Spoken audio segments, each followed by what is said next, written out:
Best Buy, Toys R Us, IBM, Lego, eBay, Dove. Who the hell knows? I don't know these other ones either. But I mean, that's crazy, right? You're just looking at a letter.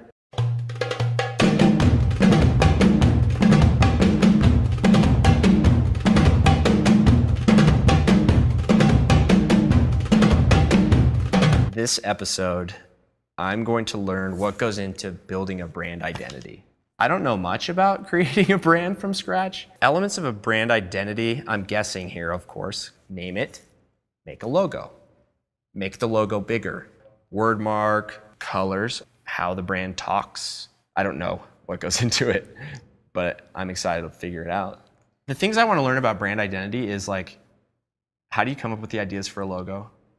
You know, what do colors say about a company? In the video world, we have so many ways to tell the brand story, but how do you do that in the way that you can actually portray what the same things are for like the logo and the feel of the brand? How do you do that on the video side? So this episode, I'm gonna go back, read all this stuff that I've got. We're gonna go to New York for 2 days and attend the brand new conference, talk to the founders and the experts that are gonna be there, interview them and see what goes into building a brand identity. That's a hard word to say. Identity. We all know what a brand used to be. Ouch. But what is a brand now? These days, just about anything can be a part of a brand's identity. From a tweet, to a concert, to some guy getting shot out of a thing over another thing. A brand's identity is not just a logo, website, or business card anymore. For some brands, color is a huge part of their identity, like UPS and Brown. It's not just any brown, it's a very specific Pantone color called Pullman Brown, and UPS has it trademarked. Same with Tiffany's Robin's Egg Blue, and the Home Depot's orange, Target's red, even the Minions yellow. Sorry kids. While it makes sense for brands to protect their identities, some are a bit more aggressive than others. Like when Louis Vuitton unsuccessfully sued Chewy Vuitton dog biscuits. Or when the North Face had to settle out of court after trying to sue the pants off of the South Butt. Some brands are finding out that it's better to be lenient, even encouraging consumers to play with their brand identity. Doritos has made it a tradition to crowdsource their Super Bowl commercials. That's a whole lot of tortilla chips. Or Scion, which embraces the aftermarket industry. Lego is particularly good at this. They have a website where fans can submit their own designs to be put into production. Top designs right now include the Titanic, the International Space Station, and the Ghostbusters headquarters. Just goes to show that Lego knows its brick is just as important, maybe more important, than the logo. But some brand identities just don't need to be that fluid.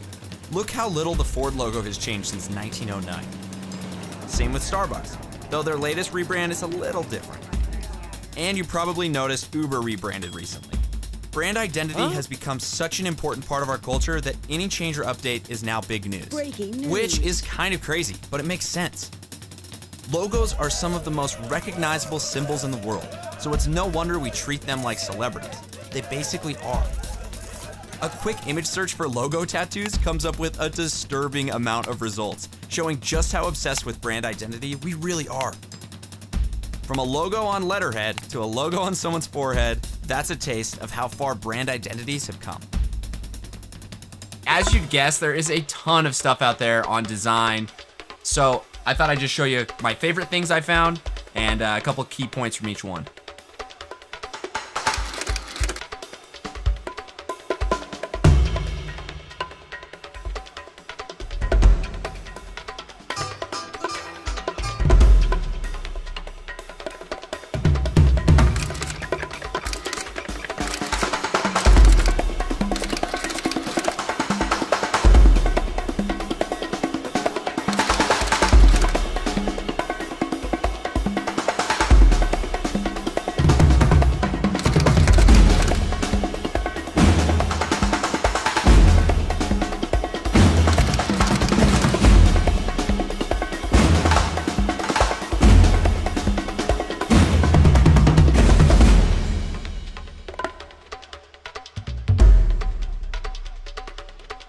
Made it to New York.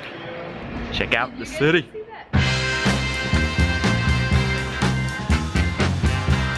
Well, we had to do the tourist trap stuff, right?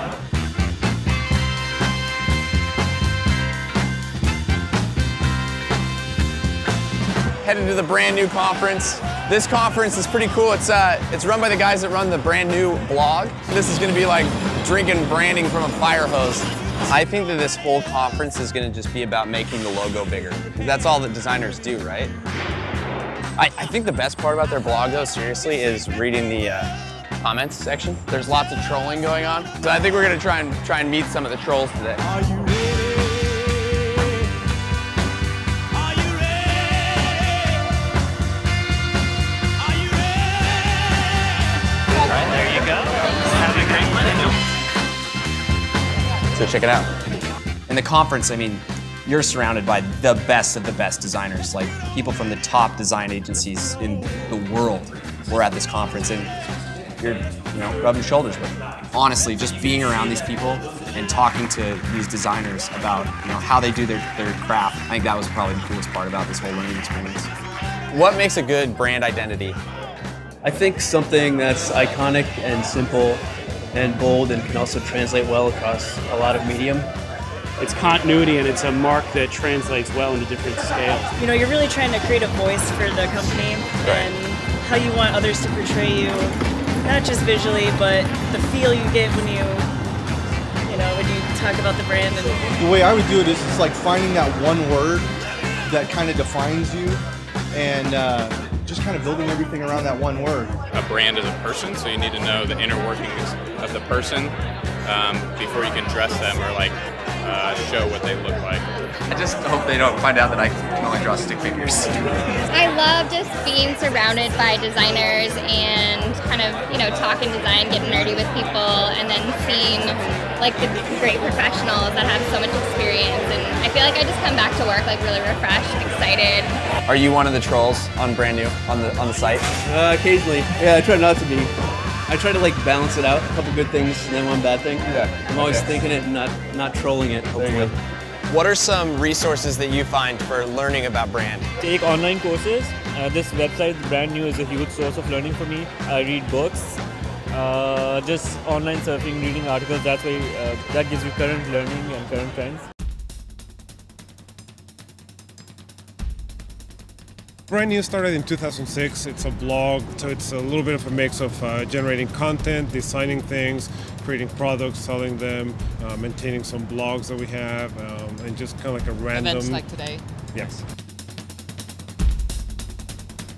It's everything that you have as a user of that brand, any touch point, be it from advertising to the logo to any brochures, anything that makes you experience that brand. To me, the brand is the experience. The logo is the thing that you see. The identity is the stuff around that logo, and the brand is the experience that completes the whole thing.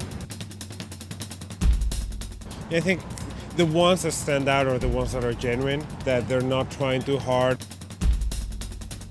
I could say, well, go to design school, or there's a lot of people that are self-taught. Yeah, well, getting the software and playing with it, but it's also just looking in books, looking around. I mean, just walking down the street here in New York, you can start to see all the different brands and cars, from the smallest bodegas to the giant Apple store.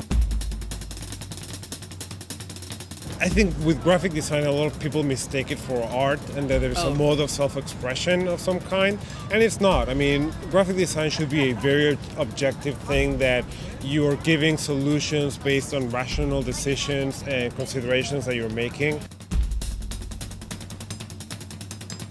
A lot of brands now have to live in motion. Making sure that a brand operates properly in motion is a really important part, and something that, it's not just a specialty, it has to be something that you just offer by default, pretty much. Definitely a fun event. Glad I got to go check it out. Some stuff that stood out to me, though, is that a lot of it is based on psychology and, the mind and how much goes into coming up with concepts and going and studying art and finding other ways of being inspired with your designs. It's not just throw a logo together. It's, what is the voice like? How does the brand move? What are the colors? How does the brand talk? How does it feel? It's how the brand interacts with people like a human would. And that's really crazy, pretty cool. Okay, there's not one right way to brand a company, but there is a right way to brand a company. The right way is to do it organically and make it, you can't force the brand, and it has to be at every touch point of the company. Well, I definitely respect how a logo and a brand are created now, but I definitely am more opinionated now that I know the process and what to look for to critique too. When I got back from New York, I had the cool opportunity to talk to Rodney Abbott, who works at Lippincott. They're a great design firm. Picked his brain for a Ryan. while. There's no formula in terms of the process that we go through. So every designer, probably brings their own sort of approach to how they like to work. First thing is, try lots of stuff. So do as much work, as much different kind of work as you possibly can. Always show up with a notebook, take lots of notes, and ask questions. You can never rely on your memory to sort of take everything in. And then the final one would be, for me, it's about sort of the ego and leaving it at the door, just being open to ideas and feedback. I worked with Degreed to build a brand video. So there were a few attributes of Degreed that we wanted to embody in this video. We wanted it to be scrappy and a little bit gritty, not just a clean-cut way of doing things. And that's what Degreed's about. Is about learning from any way you want to learn and get credit for that. One of the things we landed on was making neon signs because it takes experts to create neon signs. And so we wanted to take that expertise and show it in a way that also showed the brand. We had him design the Degreed logo in a neon sign. I'm a neon expert now, by the way. After spending a whole day with Ryan, I know a ton about neon. I even sniffed some. Good, not the argon though, because the argon has mercury in it. All right, so if you want to see my expertise in action and see how this sign was created, hop over here, click this, watch the video, and post it on your Facebook page so your mom will see it. She's the only one still using Facebook. So here's what I spent on this episode. I had the flight from Salt Lake to New York, which was actually pretty cheap. Still cheap, you should go there. I had the Airbnb, which smelled like your grandma's house. Somebody probably peed in the corner. I only gave it 2 stars. I had the ticket to the conference, worth its weight in gold, for sure. I also took a New York City tour bus with the Degreed crew. The racist comments were free, and I read a bunch of books. Here's the list. It's hotter than hell in here, so. Yeah. Got this hat on, it's catching all the sweat. If you want to learn everything that I've learned in this episode, you can follow along on my pathway on Degreed. It's the Ryan Learns Something pathway. It's the cool one with the backwards hat, because that's a theme around here. You can either click the link in the description or click right here, follow along. On the next episode of Ryan Learns Something, I learn about market research, why people like stuff, and how to get them to like the stuff that you're selling, like crappy hoverboards with batteries that start on fire. Awesome. You should click those videos and then come back.